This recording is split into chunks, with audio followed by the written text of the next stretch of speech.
कहानी का नाम पतझड़। एक माँ ऐसी भी।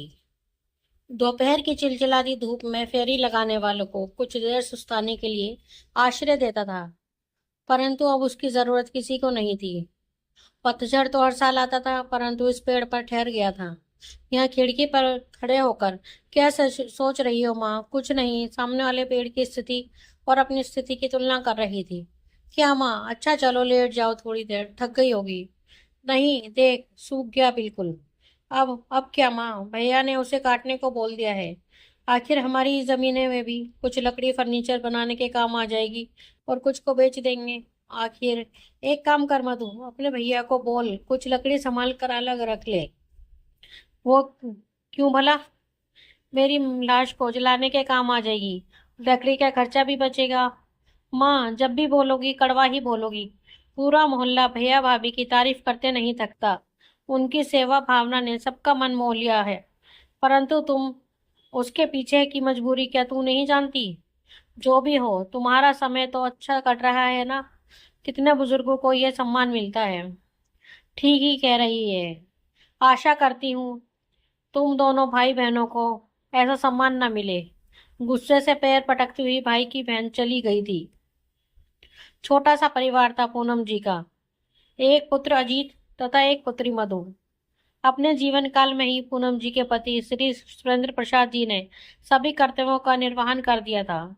स्वयं शिक्षक होने की वजह से शिक्षा की महत्ता का उन्हें भान था, इसलिए दोनों बच्चों को उच्च शिक्षा दिलाई।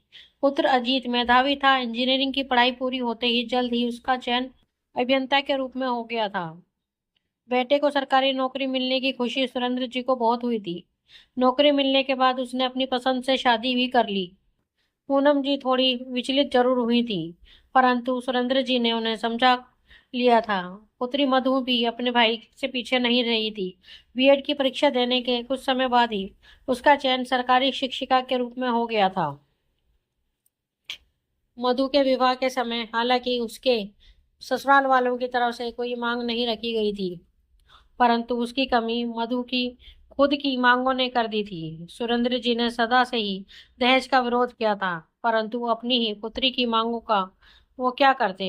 मधु ये भी भूल गई थी कि एक ईमानदार स्कूल शिक्षक अपने बच्चों को शिक्षा दिलाने के बाद अपने बैंक अकाउंट में लंबी चौड़ी रकम तो जमा नहीं कर पाएगा। उनके लिए सबसे बड़ी पूंजी जो वो अपने बच्चों को दे सकते थे वह थी शिक्षा। जितना हो सका सुरेंद्र जी ने उसकी मांग पूरी करने की कोशिश की। ये बात और थी कि मधु को वह खुश नहीं कर पाए थे। पूनम जी के लाख समझाने पर भी सुरेंद्र जी ने अपने बेटे के सामने हाथ फैलाना गवारा नहीं किया था। वैसे भी अजीत की पत्नी मंजू ने पहले ही महंगाई का रोना रो दिया था। दो बच्चों की पढ़ाई, उनकी बढ़ती मांगों के साथ बड़े शहर के खर्चे भी तो बड़े होते हैं। 2 साल पहले पूनम जी के पति का देहांत हो गया था।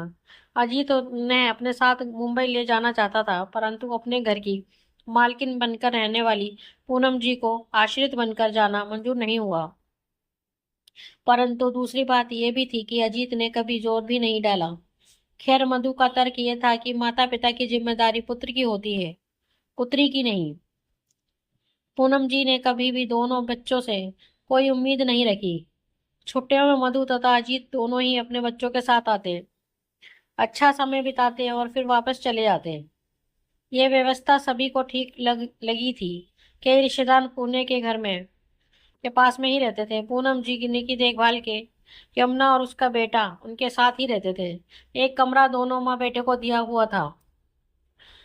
उनके शांत जीवन में हलचल तब शुरू हुई जब अजीत ने अपना तबादला मुंबई से पुणे करा लिया। शुरुआत में पूनम जी बड़ी खुश हुई। आखिर बेटा बहू पोता पोती के साथ रहने की खुशी किसे नहीं होगी। आस पड़ोस के लोगों ने भी अजीत की इस मातृ प्रेमी भूमि प्रेम की पूरी पूरी प्रशंसा की। अजीत और उसकी पत्नी मंजू दोनों ही उनका बहुत ध्यान रखने लगे थे, पहले से कहीं ज्यादा। पूनम जी अपने पुत्र से आए इस बदलाव से बहुत खुश थी, परंतु पूनम जी की खुशी को पहला धक्का यमुना ने लगाया था। इतने सालों से साथ रहते हुए यमुना काफी मुंह लगी हो गई थी। अम्मा जी, मंजू बहू और अजीत भैया तो काफी बदल गए हैं। बुरा ना मानना, पर बड़े बूढ़े कहे गए हैं, ज्यादा शहद जहाँ अचानक आ जाता है वहां चींटियां भी जरूर आती हैं। कहीं कुछ मतलब तो। चुप कर। मुझे खुश देखकर जल रही है क्या तू? यमुना को तो पूनम जी ने चुप करा दिया, परंतु उनके स्वयं के मन में संदेह के बादल घुमड़ चुके थे। ना चाहते हुए भी शक का बीज पनप चुका था। सच्चाई सामने आने में ज्यादा समय भी नहीं लगा था। अजीत ने अपने दोनों बच्चों नमन और रिया का दाखिला पुणे के ही एक अच्छे स्कूल में करा दिया था। नमन तो नियमित रूप से स्कूल जाता, परंतु रिया महीने में 1 अथवा 2 दिन ही के लिए ही स्कूल जाया करती थी। पता नहीं कौन सी बीमारी उसे अक्सर हो जाया करती थी। दिन ब दिन उसका स्वास्थ्य भी गिरता जा रहा था। कई बार पूनम जी ने पूछना चाहा भी तो मंजू उन्हें टाल देती थी, परंतु उस शाम वे नहीं सके थे। उस शाम रिया बैठे बैठे ही बेहोश हो गई थी। घर में कोहराम सा मच गया था। डॉक्टर के जाने के बाद पूनम जी ने अजीत से ही पूछ लिया था, क्या चल रहा है ये सब? क्या हुआ है रिया को? कोई मुझे बताएगा? तुम्हें नहीं बताऊंगा तो किसे बताऊंगा मैं? माँ, ये कहकर रोने लगा था अजीत। अजीत बेटा रो मत, मुझे बता। माँ, रिया की दोनों किडनी खराब हो गई हैं। डॉक्टर ने कहा है कि किडनी ट्रांसप्लांट करना है होगा। सुनकर चक्कर आ गया था पूनम जी को। कोई भी सोच नहीं सकता था 10 साल की बच्ची के साथ ऐसा कुछ भी हो सकता है। अब क्या होगा अजीत? तुम चिंता मत करो, डोनर ढूंढ रहे हैं। और कुछ नहीं है तो मैं हूं ना, मैं अपनी किडनी दे दूंगा। इतना कहकर अजीत वहां से चला गया। रात में जब मंजू पूनम जी के पास दूध लेकर आई, उन्हें चिंता में डूबा हुआ ही पाया। माँ सोई तो नहीं? दूध लाई थी आपके लिए। लाइए, पहले आपके पैर दबा दूं। अरे नहीं मंजू, ठीक हूं मैं। बस रिया और अजीत के बारे में सोच सोच कर परेशान हूँ। हाँ माँ, आप ही सोचिए, क्या उम्र है हमारी क्रिया की? हाँ। और अजीत, उसे तो कोई खतरा नहीं होगा ऑपरेशन के बाद? सब सामान्य ही रहेगा ना? ऑपरेशन तो रिस्की ही है माँ।